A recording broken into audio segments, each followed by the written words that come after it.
पर solar system में है, जहां पर अगर अर्थ से कोई बंदा वहां पर चला जाएगा और वहां पर सिर्फ और सिर्फ 1 आवर वहां पर गुजारेगा तो वो अर्थ के मुकाबले में 7 साल आगे जा चुका होगा, यानी कि वो फ्यूचर में 7 साल आगे ट्रैवल कर चुका होगा।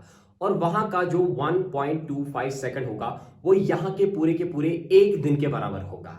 और इसी कॉन्सेप्ट को दिखाया गया है एक मूवी में जिसका नाम है इंटरस्टेलर मूवी। वहां पर सेम यही कॉन्सेप्ट दिखाया गया है कि वहां पर जो वो 1 आवर उस बिलर प्लैनेट में स्पेंड करते हैं वो अर्थ के 7 साल होते हैं। और वहां का जो 1.25 सेकंड है वो यहाँ के 1 दिन के बराबर होता है। लेकिन अब कितनी सच्चाई है इस कॉन्सेप्ट में, क्या ये कॉन्सेप्ट साइंटिफिकली वैलिड है या नहीं है, तो आइए आज के इस वीडियो में देख लेते हैं हम टाइम ट्रैवल कर पाएंगे फ्यूचर में या नहीं कर पाएंगे, लेकिन साइंटिफिकली। फ्यूचर में ट्रैवल करने की जो सबसे पहले थ्योरी दी थी वो एल्बर्ट आइंस्टाइन ने दी थी, थ्योरी ऑफ स्पेशल रिलेटिविटी। इस थ्योरी के अकॉर्डिंग एक रिलेशनशिप होती है स्पेस और टाइम के बीच में। क्या रिलेशनशिप हो सकती है स्पेस और टाइम के बीच में? रिलेशनशिप ये हो सकती है कि जितना ही आप स्पेस में स्पीड के साथ ट्रैवल करते जाओगे उतना ही टाइम आपके लिए स्लो होता जाएगा, और जितना ही टाइम आपके लिए स्लो होता जाएगा उतना ही तो आप फ्यूचर में ट्रैवल कर पाएंगे।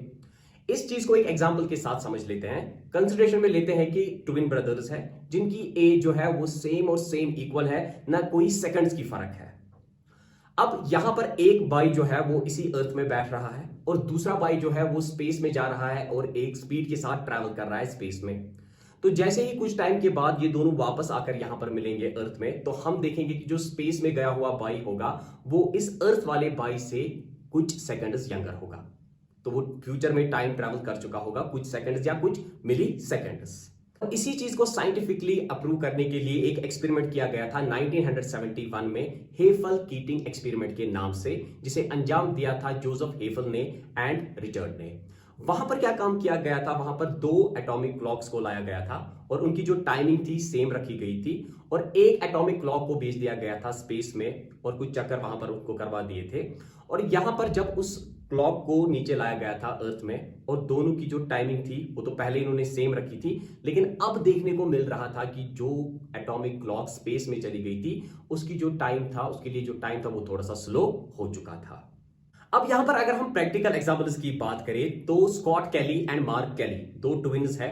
स्कॉट कैली जो है वो स्पेस में जा रहे हैं और स्पेस में वो पूरे का पूरा 1 साल स्पेंड कर रहे हैं और वहां पर वो रिवॉल्व कर रहे हैं 28,000 से भी ज्यादा स्पीड में।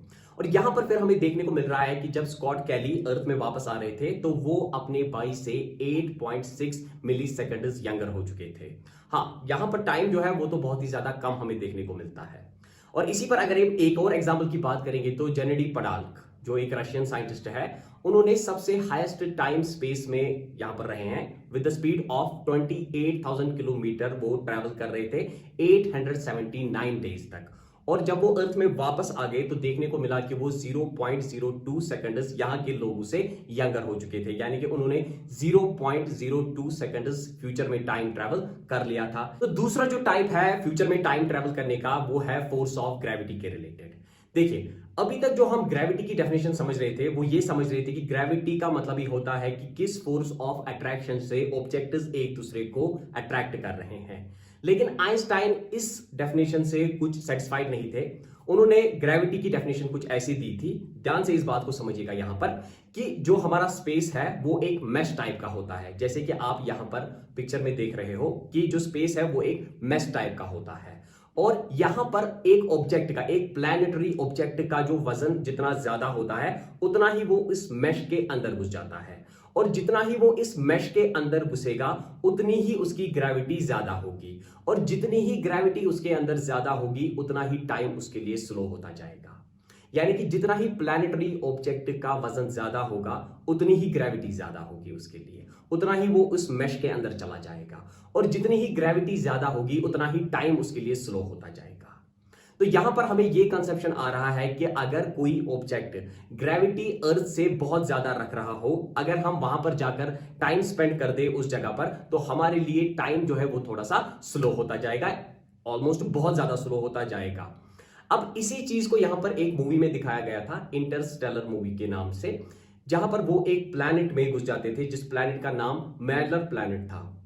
माइलर जो प्लैनेट है वो ब्लैक होल के यानी कि गार्गेंचुआ के बहुत ही ज्यादा नजदीक है, और गार्गेंचुआ का जो ग्रेविटेशनल पुल है वो बहुत ही ज्यादा है, और यहां से हमें देखने को मिल रहा है कि जब ग्रेविटी ज्यादा होती है तो उसके अंदर टाइम जो है टाइम स्लो होता जा रहा है। और इसी प्लैनेट में जब कोई बंदा 1 आवर गुजारता है तो वो 1 आवर यहां पर अर्थ के रिलेटेड में 7 ईयर्स में कन्वर्ट हो जाता है, क्योंकि ग्रेविटेशनल पुल बहुत ही ज्यादा है ब्लैक होल का, क्योंकि ब्लैक होल का जो वजन है वो बहुत ही ज्यादा है और वो इस मेश के अंदर बहुत ही हेवीली अंदर चला जा रहा है।